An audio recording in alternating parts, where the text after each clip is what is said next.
우리는 지난 주일날 교회에 대한 모든 걸 내려놓기로 말씀을 통해서 함께 나눴었죠.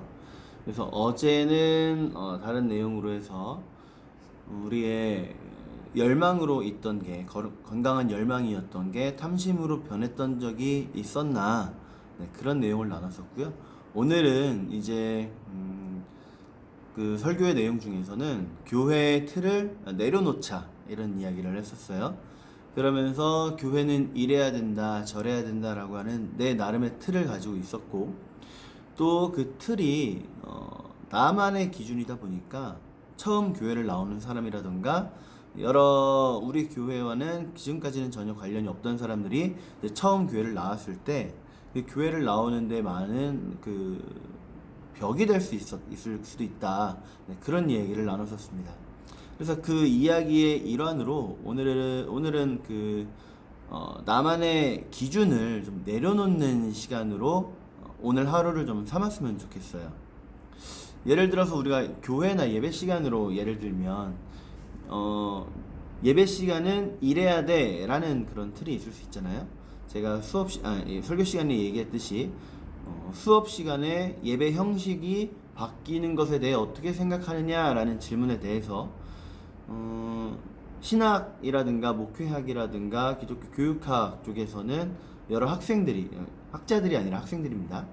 학생들이 서로 다른 이견을 내면서 아주 활발한 토론이 이루어졌었고, 그 반대로 선교학 쪽에서는 믿지 않는 사람이 교회로 올 수 있다면 내가 가지고 있는 나만의 기준 정도는 내려놓을 수 있다, 네, 그런 이야기를 했었죠. 그래서 그때 헌금 바구니 이야기를 했던 것 같아요.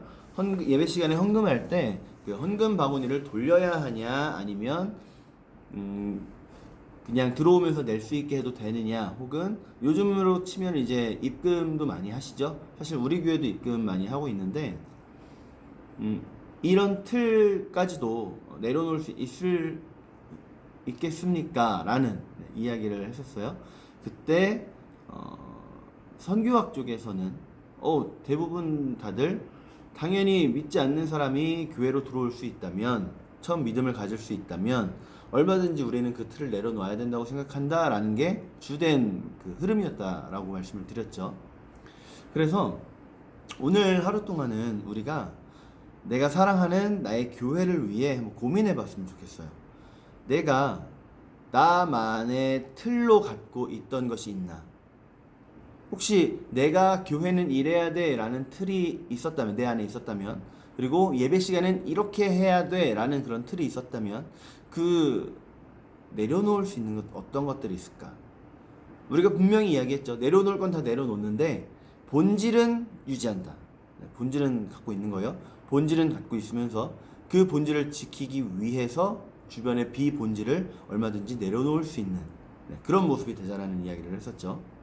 그래서 우리가 오늘 이 하루는 내 사랑하는 교회를 위해 나는 이것도 내려놓겠다, 이것도 내려놓겠다, 이거는 본질이다, 그런 걸 좀 마음속에 한번 생각해 봤으면 좋겠어요.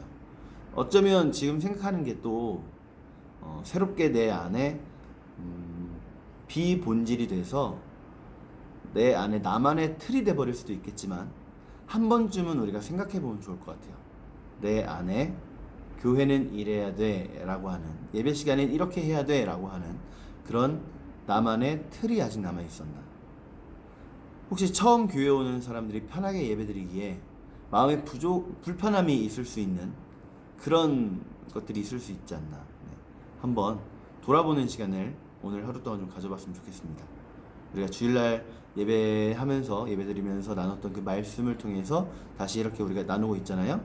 그러니까 오늘은 다시 정리합니다. 오늘은 내 안에 나만의 기준, 교회에 대해, 예배에 대해, 혹은 목사인 저를 대할 때도 목사는 이래야 돼, 혹은 목사님께는 이렇게 해야 돼 라고 하는 그런 틀까지도 다시 한번 좀 생각해 봤으면 좋겠어요.